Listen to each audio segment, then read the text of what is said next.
My name is Mike Walters, and I'm enjoying this weekend with Mark Mersman. And when you go online to financialhq.com to watch some of the video recordings of us doing the show, you're going to be wondering what that mangy set of fur is on Mr. Mersman's face. Oh, my goodness. You got a little explaining to do, I son. knew you were going to go there. Well, for those of you that may not have seen a picture of me or don't know me, you may not be aware that I'm usually very cleanly shaven. This may be an improvement for you. Yeah, right. But at any rate... I used to have an old dog kind of looked like you. Mm-hmm. A number of years ago, and hopefully this might make you feel caught bad. him with a match, burned some of his fur off. A number of years ago, a family friend went through and fought testicular cancer. And fortunately, he's still with us, and he's doing very well today. But at any rate, he had approached me somewhat recently, and I don't know if he singled me out or what, knowing that my inability to grow much of a beard, or at least not a real good-looking one. But at any rate, he's putting together an awareness campaign and raising money for testicular cancer awareness. And the whole idea is to grow a beard so that people like you will ask me, what in the world are you doing? And it has accomplished its goal thus far because it's drawn plenty of attention around the office and amongst all the Financial HQ network advisors that we've been working with recently and that have been in the offices. So it's been an interesting go so far. Well, given the success that you're having with that beard, I'm thinking he may have just made all this up because he wanted to see what would happen. Well, there. I'm sure it's a good cause, though. I know it's a good cause. Uh-huh. I'm just teasing you. Well, thanks for putting me on the hot seat. I'm going to flip the tables on you, and I'm now going to put you on the hot seat. And I'm going to ask you a bunch of rapid-fire questions. Now, over the past number of weeks, we have received questions that have been submitted to us on financialhq.com.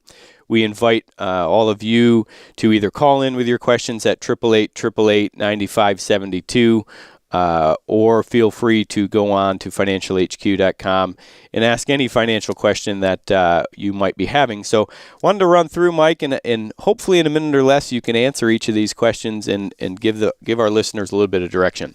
Okay, so I can't let go of the beard thing, but you really do have a face for radio. Yeah, thanks.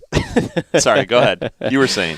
Well, Jeff writes, I've heard rumblings that the Obama administration was looking to possibly do some sort of takeover on 401k accounts, possibly even forcing IRA or 401k owners to buy treasury bonds by mandating the placement of government-structured annuities in their retirement accounts.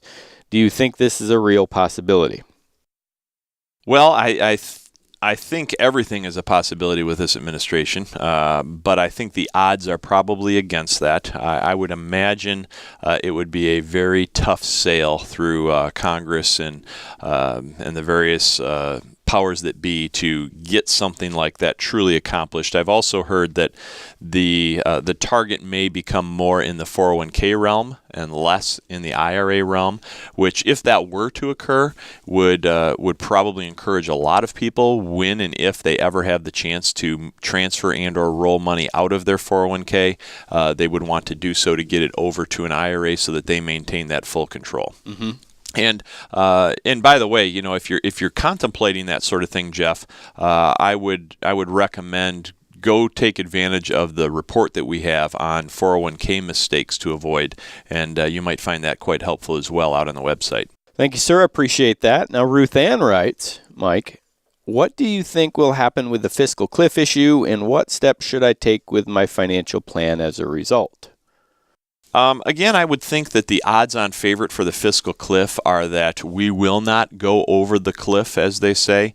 I think that, again, because this was a sequestered event, it was essentially meaning that it was a man-made scenario designed to be so devastating to the economy and the markets that Congress would have to come back and visit this and attack these challenges and come to terms with a lot of the things that are driving this, whether it be tax rates, our debt ceiling, and some of the things we've discussed so often here.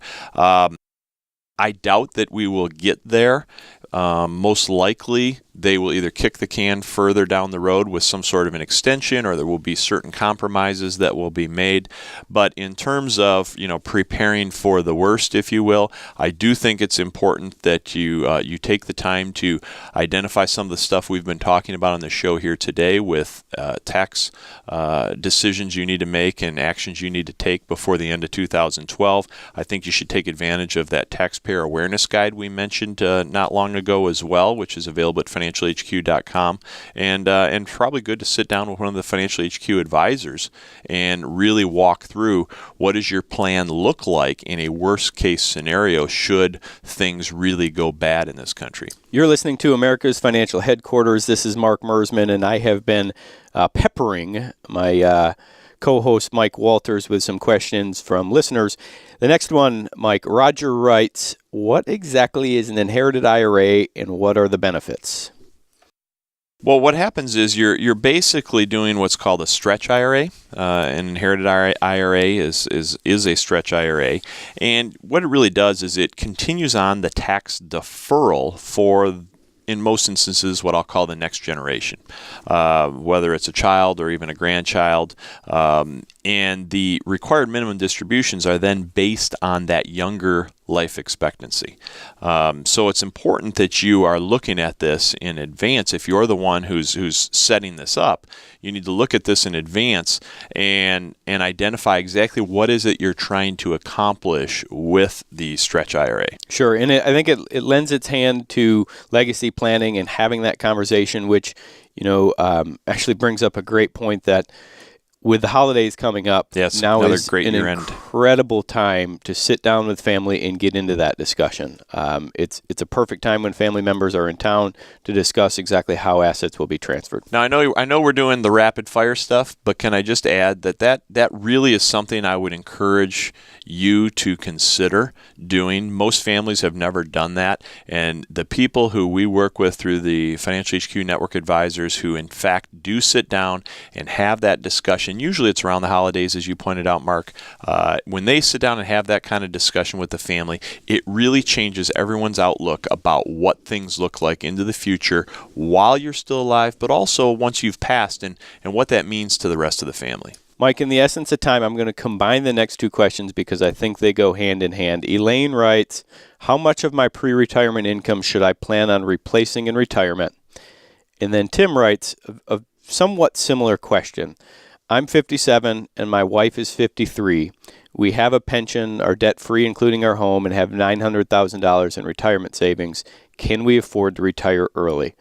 I think the two go hand in hand, so can you try to address in a minute or less? Well, that's a tough one because everybody's answer is different. And when you look at the stats, they will say things like you should plan on needing, 2/3 of your current income during retirement. But also the flip side of those stats are people are living on 2/3 of their income during retirement because they can't afford to live on 100% of their income during retirement. Right. So I would normally tell people from a planning perspective, reality is you should be looking at maybe 80 to 100% of your current income in retirement because especially in your early years of retirement, you tend to be very active. And now you don't have a job to go to every day, so you're out there spending money. You go golfing, you go visiting the grandkids, you do things that are expensive. And then as we age, that tends to transition into healthcare expense. Right. So the older we get, the higher our healthcare expense goes. So really oftentimes when people say, 2/3 is the number or whatever percentage they give you, that stat is really dependent upon that's all the money that the average person has. But you might want to plan for more. And the real answer is to do what we call an asset cycle portfolio analysis, which is a financial plan designed to give you these types of answers. And again, the Financial HQ Network advisors are fully geared up to do that with you. Mike, when my mother retired a number of years back, I tried to explain to her that there's essentially 3 different phases of retirement. And if you look at them this way, it's really telling. The first phase is your go-go years, meaning you're going to be going, you're busy, you're traveling, all that good stuff. Your second phase is your slow-go years. You're slowing down, you're sticking around home a little bit more, hang around with family around the area and friends. And then the third phase is your no-go years, which means you pretty much aren't going anywhere. You're staying in the home. all of which you're going to spend similar amounts of money. In your go-go years, you're writing checks to travel places and airlines and cruise lines and all that good stuff. In your slow-go years, you're going to start writing more checks to pharmaceuticals and that sort of thing. And then in your no-go years, you're going to be writing your check to the nursing home.